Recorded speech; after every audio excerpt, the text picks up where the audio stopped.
तो इस एरिया से यहाँ तक वो रूस को आसानी से निशाना बना सकता है। और ओशियन है, आर्कटिक ओशियन के पास में अमेरिका इस रास्ते पे भी अपनी न्यूक्लियर सबमरीन्स तैनात कर सकता है, क्योंकि यहाँ से उसे रूस तक पहुंचने में आसानी रहेगी। दुनिया में कहीं भी युद्ध होगा तो वो वहां शांति वार्ता होगी, कहीं युद्ध नहीं हो सकता, ऐसा उन्होंने चुनावी वादे किए थे कि आप युद्ध रोक दीजिए वरना हम आपके ऊपर भयंकर ट्रेड लगाएंगे। हालांकि पुतिन की तरफ से या रूस की तरफ से अभी तक ऐसा कुछ नहीं आया कि वो सीज फायर के मूड में। उनके हिसाब से 2025 तक अमेरिका के पास जो न्यूक्लियर सबमरीन्स हैं उनकी संख्या 68 है, जिनमें से 2 न्यूक्लियर सबमरीन्स ट्रंप ने कहा है कि हमने रूस के समुद्री सीमा पे तैनात कर दी है। नमस्कार, मेरा नाम है मृत्युंजय और आप देख रहे हैं अमर उजाला। क्या अमेरिकी राष्ट्रपति डोनाल्ड ट्रंप रूस और यूक्रेन के साथ भी वही खेल करने वाले हैं जो ईरान और इजराइल के साथ किया? क्यों अमेरिकी राष्ट्रपति डोनाल्ड ट्रंप रूस के सीमा के पास, रूस की समुद्री सीमा के पास अपनी न्यूक्लियर पनडुब्बियां वहां तैनात कर रहे हैं? आखिर तैनात कर रहे हैं तो कहां पे कर रहे हैं? वो कौन सा समुद्री क्षेत्र है जो अमेरिका और रूस को मिलाता है? कहां पर डोनाल्ड ट्रंप वो सबमरीन्स, वो न्यूक्लियर सबमरीन्स तैनात कर सकते हैं? चलिए लगाते हैं दूरबीन और दूर की खबर को पास से देखते हैं।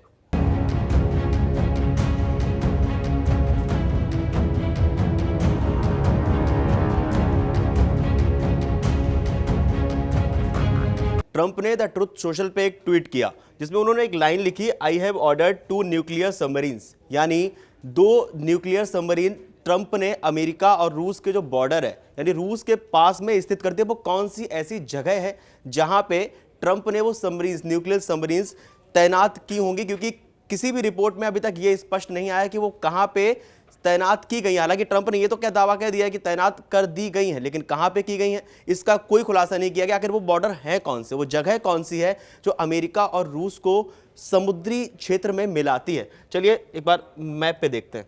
ये अमेरिका है और ये बेरिंग सी से होते हुए ये रूस है। रूस के यहां पे अगर हम देखें, ये है डायोमेड। डायोमेड को और अच्छे से समझने के लिए हम एक बार गूगल अर्थ चलते हैं। गूगल अर्थ से अगर हम देखें तो ये वो क्षेत्र है जो अमेरिका और रूस के बीच का क्षेत्र है। और जो डायोमेड्स है यहाँ पे, इसको एक बार इस प्रतीकात्मक मैप से समझने की कोशिश करते हैं। ये यूएस का एरिया है, ये है रूस का एरिया, और बीच में जो बेरिंग ओशियन गया हुआ है, ये वाला जो रास्ता है, यहाँ ये जो समुद्री रास्ता है, यहाँ पे भी अमेरिका जो है वो अपनी न्यूक्लियर सबमरीन्स तैनात कर सकता है। वहीं एक और रास्ता है, अगर वहाँ पे देखा जाए तो ये जो आर्कटिक ओशियन है, आर्कटिक ओशियन के पास में अमेरिका इस रास्ते पे भी अपनी न्यूक्लियर सबमरीन्स तैनात कर सकता है, क्योंकि यहाँ से उसे रूस तक पहुँचने में आसानी रहेगी। और इसको और अच्छे से समझने के लिए हम एक बार ये देखते हैं। ये जो 2 मेन द्वीप है वहाँ पे, बिग डायोमेड्स और लिटिल डायोमेड्स, यानी रूस का, ये रूस का है और ये अमेरिका का है। रूस के चुकोटका क्षेत्र का हिस्सा है, यानी अगर हम इसको मैप पे देखें तो ये वो एरिया है, ये वो एरिया है जो रूस के चुकोटका क्षेत्र में आता है। और अगर हम लिटिल डायमंड की बात करें तो वो अलास्का का हिस्सा, यानी जो बिग डायमेट्स है वो रूस के लिए एक सैन्य चौकी और गश्ती का बेस है। अगर हम अमेरिका के लिहाज से इसको देखें तो अमेरिका का जो यहाँ पे लिटिल डायमेट्स है वो अलास्का का हिस्सा है, अमेरिकी कोस्ट गार्ड चौकी है, और इन दोनों द्वीपों के बीच की जो दूरी है वो सिर्फ 3.8 किलोमीटर है। यानी ये जो अगर हम मैप पे देखें, इन दोनों बिग डायमेट्स, लिटिल डायमेट्स, इन दोनों के बीच की ये जो दूरी है ये महज 3.8 किलोमीटर है। यानी अगर अमेरिका इस एरिया में अपने न्यूक्लियर सबमरीन्स तैनात कर रहा है तो यहां से अगर हम इसको जूम आउट करके देखें तो इस एरिया से यहां तक वो रूस को आसानी से निशाना बना सकता है। और हालांकि जिस तरह से हमने लगातार देखा है अमेरिका का हस्तक्षेप रूस और यूक्रेन के युद्ध में, शायद आपको फोन कॉल भी याद होगा जब अमेरिकी राष्ट्रपति डोनाल्ड ट्रंप ने जेलेंस्की को फोन किया था और पूछा था कि कैन यू हिट मॉस्को, तो जेलेंस्की ने कहा था कि हाँ हम कर सकते हैं, वी कैन, बट हमारे पास हथियार नहीं, आप हमें हथियार दें। तो क्या ये उन्हीं हथियारों की तैयारी है? सवाल इसलिए भी उठता है क्योंकि अभी हमने हाल ही में ईरान और इजराइल का युद्ध भी देखा। ईरान और इजराइल के बीच में अमेरिका ने सैन्य कार्रवाई की, उसके बाद सीज फायर हो। क्या कुछ इसी तरह का खेल ट्रंप रूस और यूक्रेन के बीच भी करना चाहते हैं? हालांकि इसका आप नेटो के देशों की तरफ कितना मजबूती से जाएगा, क्या यूक्रेन का जो मनोबल है और ज्यादा बढ़ जाएगा, उसको और अच्छे से समझने की कोशिश करते हैं। अगर हम इस बिग डायमंड्स और लिटिल डायमंड्स के रणनीतिक महत्व की बात करें तो ये बॉर्डर आर्कटिक सबमरीन मूवमेंट और अंतरराष्ट्रीय नौवहन के लिए बहुत महत्वपूर्ण है। ये वही इलाका है जहां से अमेरिका की न्यूक्लियर सबमरीन रूस के उत्तरी समुद्र मार्ग तक पहुंच सकती हैं, क्योंकि इसका जो भू रणनीतिक होड़ है वो अमेरिका, रूस, कनाडा, नॉर्वे जैसे देश आर्कटिक में तेल, गैस और शिपिंग रूट्स को लेकर सक्रिय हैं। वहीं रूस ने आर्कटिक में सबमरीन को मिलिट्री बेस बढ़ाए हैं अपने। उसके बाद अमेरिका ने भी अलास्का में सैन्य निगरानी और सबमरीन तैनाती तेज की। इसको अगर मैप पे समझे तो ये अमेरिका है और ये रूस है, यानी बीच में जो डायमेट्स है, अगर यहाँ पे इस इलाके में अगर न्यूक्लियर सबमरीन अमेरिका तैनात करता है तो ये रूस के लिए एक बहुत बड़ा खतरा होगा, क्योंकि जो सबमरीन्स हैं उन सबमरीन्स की क्या क्वालिटी है, उनकी विशेषताएं क्या है, चलिए वो समझते हैं। एक और बहुत महत्वपूर्ण बात, जो रूस यूरोप के जो बॉर्डर हैं, जो डायरेक्ट बॉर्डर्स हैं, वो रूस यूरोप के कई देश ऐसे हैं जो जुड़ा हुआ है, जैसे नॉर्वे, फिनलैंड, लेकिन अमेरिका की यूरोप से कोई भी ज़मीनी या समुद्री सीमा नहीं है। इस पे अगर अमेरिका की मौजूदगी यूरोप में सिर्फ नेटो बेस और सैन्य सहयोग के माध्यम से ही है। अगर वो इस एरिया में अपने न्यूक्लियर सबमरीन तैनात करता है तो दोनों देशों के बीच, जो रूस और यूक्रेन के बीच जो युद्ध चल रहा है, अगर वो इस एरिया में अमेरिका अपना वर्चस्व बढ़ाता है, वहाँ पे अपनी सबमरीन तैनात करता है, तो एक तरफ से अगर हम मैप पे देखें दोनों देशों के बीच की जो दूरी है, अगर हम मॉस्को और कीव के बीच की दूरी की बात करें तो ये मॉस्को है और ये कीव है, दोनों के बीच करीब 1698 किलोमीटर की दूरी है।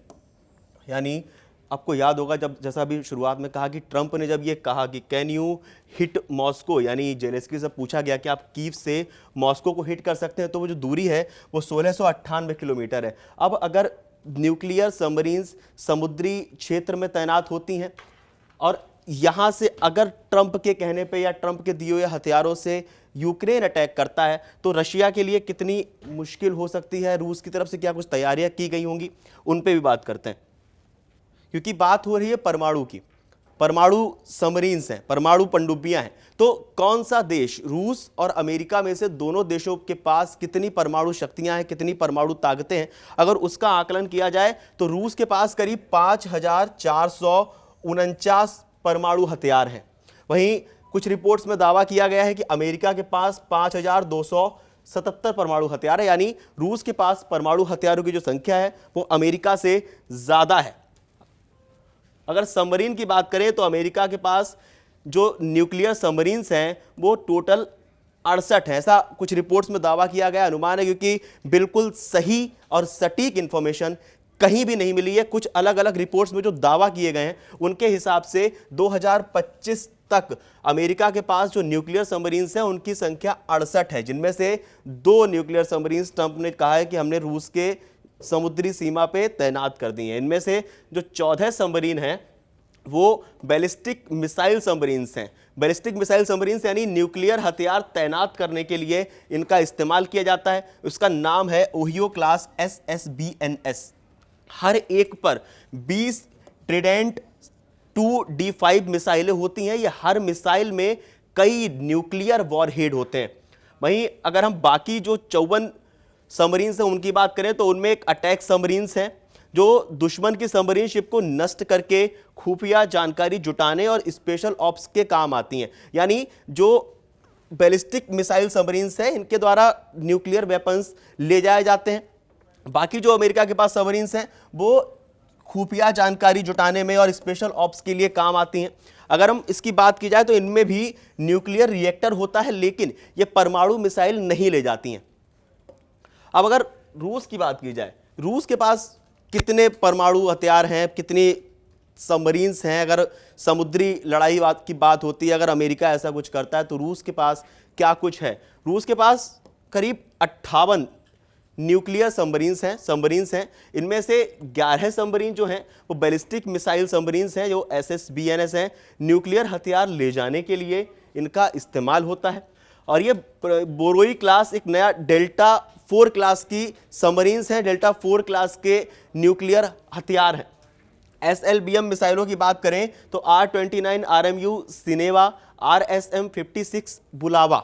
उसके बाद जो बाकी 29 से 30 सबमरीन्स हैं वो अटैक सबमरीन्स हैं। यानी जिस तरह से अमेरिका के पास, अगर हम ये बात की जाए, अमेरिका के पास जो करीब 54 सबमरीन्स हैं जो अटैक सबमरीन्स हैं, वहीं रूस के पास कुल 29 से 30 अटैक सबमरीन्स हैं, क्योंकि इनमें से कुछ क्रूज मिसाइलें हैं जैसे कैलिबर, जिक्रॉन भी होते हैं। इनमें से जो बाकी की 17 और 18 सबमरीन्स बची हुई हैं वो डीजल और इलेक्ट्रिक सबमरीन्स हैं, जो कि न्यूक्लियर नहीं है। यानी अगर हम न्यूक्लियर सबमरीन्स की बात करें तो अमेरिका के पास न्यूक्लियर सबमरीन्स ज़्यादा हैं, लेकिन न्यूक्लियर हथियारों की बात की जाए तो वो रूस के पास ज़्यादा हैं। अब देखना ये है कि रूस और यूक्रेन का युद्ध जो चल रहा है उसमें अमेरिका का जिस तरह से हस्तक्षेप हुआ लगातार, अमेरिकी राष्ट्रपति डोनाल्ड ट्रंप शुरुआत से, अगर हम अमेरिकी राष्ट्रपति डोनाल्ड ट्रंप के चुनावी दौर से बात करें तो वहां से भी उनके चुनावी एजेंडे में भी था कि वो जब राष्ट्रपति बनेंगे तो रूस यूक्रेन का तो युद्ध रुकवाएंगे। दूसरा, दुनिया में कहीं भी युद्ध होगा तो वो वहाँ शांति वार्ता होगी, कहीं युद्ध नहीं हो सकता, ऐसा उन्होंने चुनावी वादे किए थे। लेकिन जब आपको याद होगा ज़ेलेंस्की और ट्रंप का एक वीडियो भी वायरल हुआ था व्हाइट हाउस में बात करते हुए, अभी हाल ही में जो रिश्ते बिगड़ने शुरू हुए पुतिन और ट्रंप के बीच, वो ये था कि जब ट्रंप ने पुतिन से कहा कि अब आप जो है बिना किसी शर्त के सीज फायर कर लीजिए, तो पुतिन ने कहा बिना किसी शर्त के सीज फायर नहीं कर सकते। उसके बाद से ट्रंप ने अल्टीमेटम दिया, पहले 50 दिन का, फिर 10 दिन का, जो कि आने वाली 8 अगस्त तक उनका अल्टीमेटम है ट्रंप का कि आप युद्ध रोक दीजिए वरना हम आपके ऊपर भयंकर ट्रेड लगाएंगे। हालांकि पुतिन की तरफ से या रूस की तरफ से अभी तक ऐसा कुछ नहीं आया कि वो सीज फायर के मूड में। दोनों देश शांति वार्ता करने के लिए मिलते हैं, शांति वार्ता में समझौते होते हैं, लेकिन सीज फायर का ऐलान नहीं होता है। क्या लगता है आप लोगों को, रूस और यूक्रेन का जो युद्ध है ये किस मोड़ तक जा सकता है? इसका अंजाम क्या हो सकता है? इसका अंत कब हो सकता है? और अमेरिकी राष्ट्रपति डोनाल्ड ट्रंप का जो इसमें हस्तक्षेप है, क्या वो ईरान और इजराइल की तरह हो सकता है? हालांकि ईरान और इजराइल के बीच बहुत कम दिनों का संघर्ष था, यहाँ करीब 3 सालों से दोनों देशों के बीच गोला बारूद, ड्रोन्स दागे जा रहे हैं, संघर्ष चल रहा है। क्या ये युद्ध रुक सकता है तो कब रुक सकता है और कैसे रुक सकता है? हमें कमेंट करके ज़रूर बताएं। और देश और दुनिया की तमाम बड़ी खबरें जानने के लिए देखते रहिए अमर उजाला।